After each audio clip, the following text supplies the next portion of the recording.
Welcome back, watch fans, to another incredible video. We're going to be talking about the pros and cons of the Rolex Submariner, the King Tut, the Bluesy, the blue gold steel Submariner. We're going to be talking about, you're going to learn about the stripper test. That's right, the stripper test. What is the stripper test? You're going to find out later in the video when we explain to you what is the stripper test for watches. Before we get into it, on the wrist, of course, is the Rolex Submariner, the King Tut, also known as the Bluesy amongst the peasants, but the connoisseurs, the aristocrats, call it the King Tut.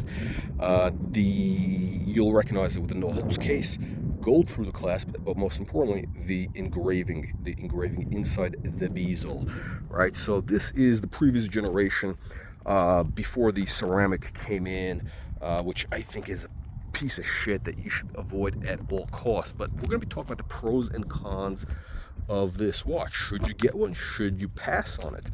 And what, of course, is the strip club test, the stripper test? By the way, before we get into the watch, you should consider clicking that link which we have below so you can subscribe to our free weekly newsletter. That's right, our email newsletter, which is going to tell you everything that's happening in the watch market. Okay, what's happening, the trends, auctions, reviews, all the good stuff that you will not see here on YouTube. Okay, so you click that link below to get the watch report or email. That's right, the email. You got to be on our email list if you want to be a true aristocrat. So let's talk about the pros and cons of the watch. But you know what?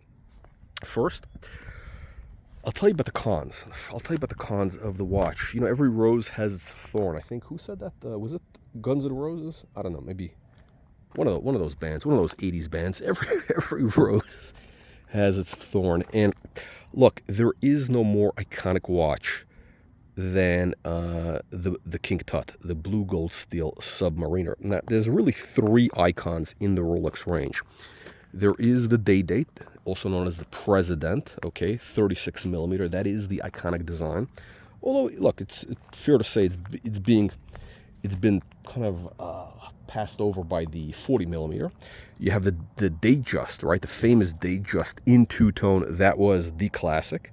Of course, with the champagne dial, the two-tone Datejust of the 80s era, of course. And then you got the Submariner. Now, let me address the two-tone situation first. The problem that this watch has, and some of the problems with two-tone watches in general, some of the problems are it attracts two types of people.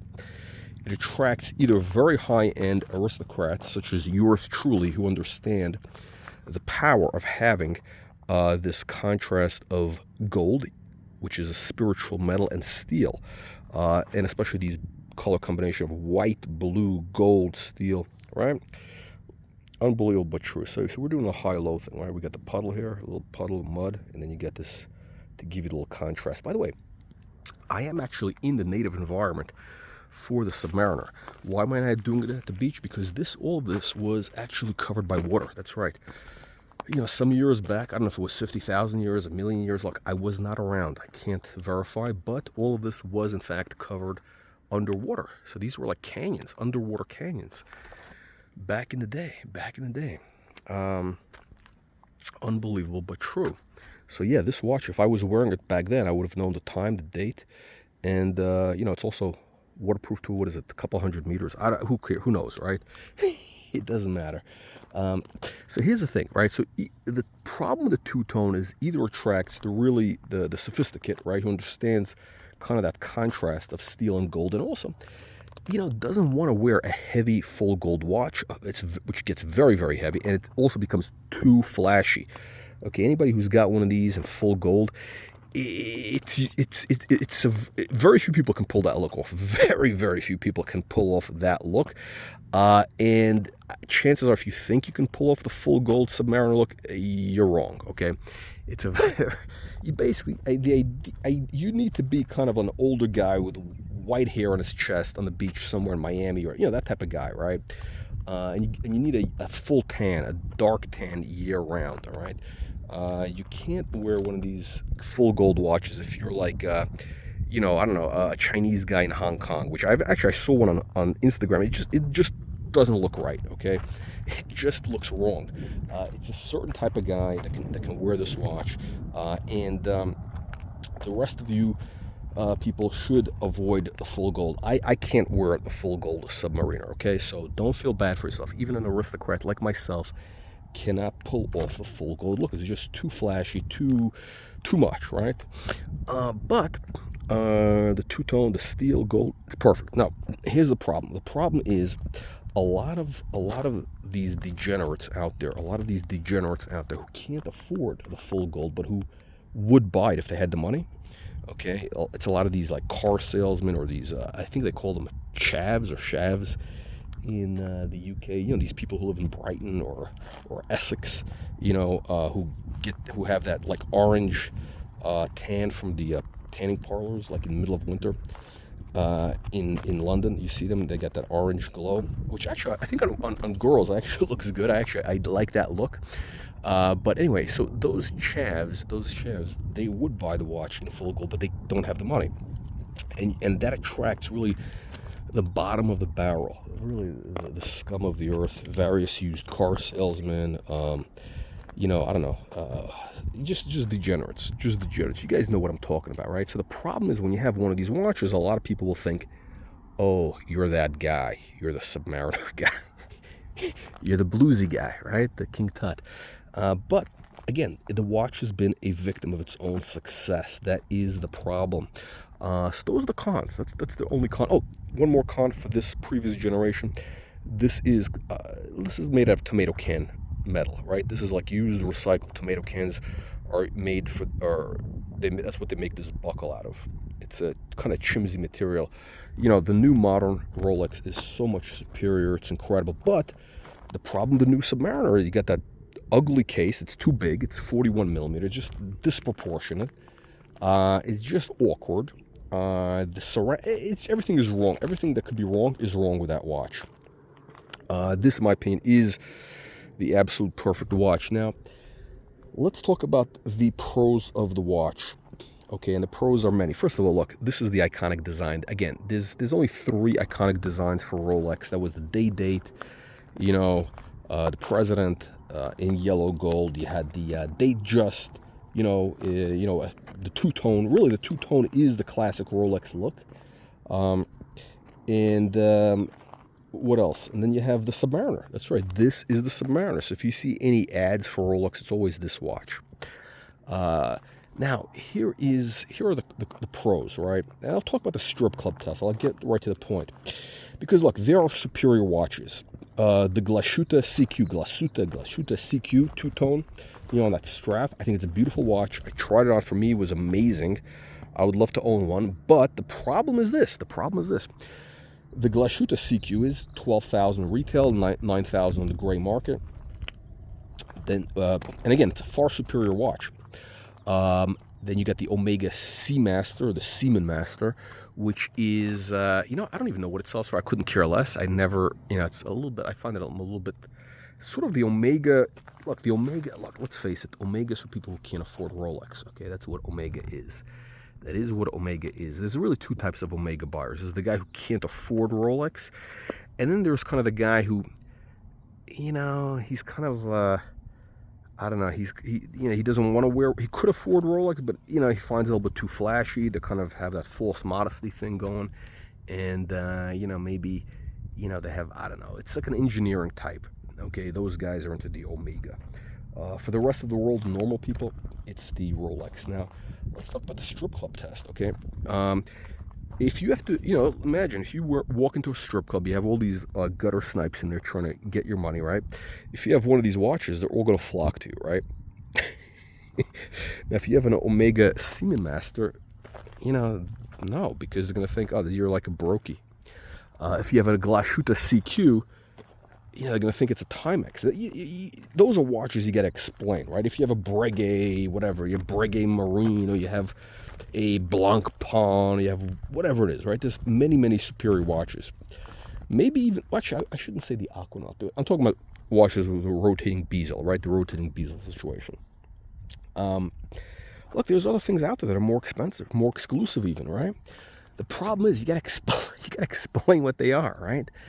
Can you imagine having to explain to basically a dumb prostitute what what your Blanc Pond 50 fathoms is? Do you have the time for that? No. Now, that is what I call a strip club test, also known as the third world test, which means if you're stuck in a third world country, you got to get money. You got one of these on your wrist, you'll get this money, the same exact amount of money anywhere in the world. This watch, 10 grand. Again, this is the Superior no holes case, gold through the clasp, rehaut, right? At least 10 grand, and on the low retail it'll be 11 to 12, right? But if you need to get cash, it'll be 10 grand. Of course, some of these scumbags will tell you it's only worth 8, because they're comparing it to the old edition without the gold through the clasp and with the holes. Yes, those do sell for about 8 grand at the low end. But yeah, it's an international currency. Now try doing that with a Glasuta CQ. Now you'll get nothing for that watch. Nobody wants it. How about an Omega? Omega, also you'll have to explain. Nobody knows what an Omega is. I know some of you guys will, you try to do this mental masturbation thing. You try to justify how great Omega is. It's whatever, blah, blah, blah, blah, blah, blah. Nobody cares about your Omega. Okay, nobody cares about your Omega. It's only Rolex. It's the king, right? That's why it has the crown. Does your watch have a crown? No. Why doesn't your watch have that crown over there? You know why? Because your watch is not the king. Only the king wears the crown. Okay? Only the king wears the crown. That is the power of Rolex. And here's the other thing. Look, it goes without saying, these do tend to increase in value at a steady pace, keeping up with inflation.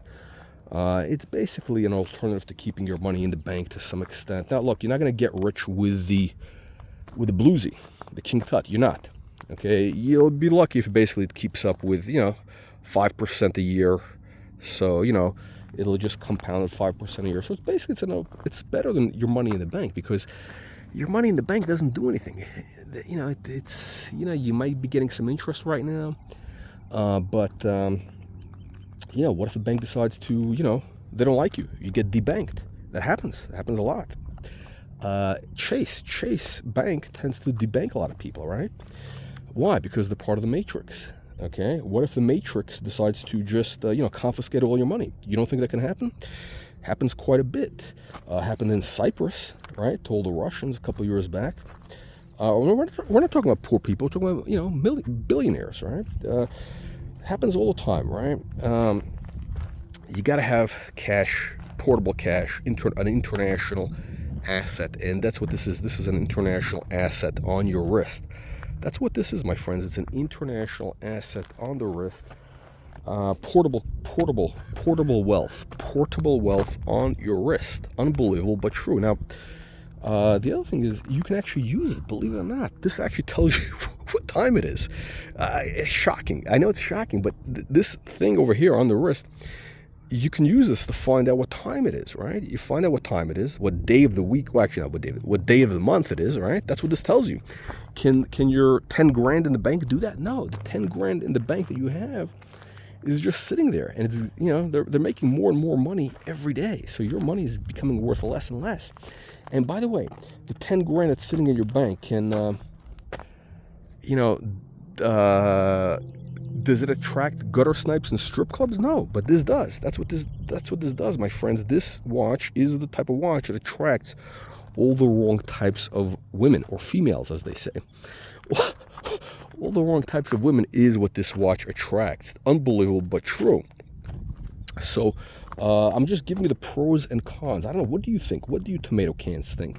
By the way, make sure you click the subscribe button, and also you subscribe to our newsletter to get all the market updates. Click that link below for the full market updates on this incredible watch and other watches from Rolex, Patek Philippe, Vacheron, maybe even Breguet, maybe, of course, Audemars Piguet goes without question, my favorite brand.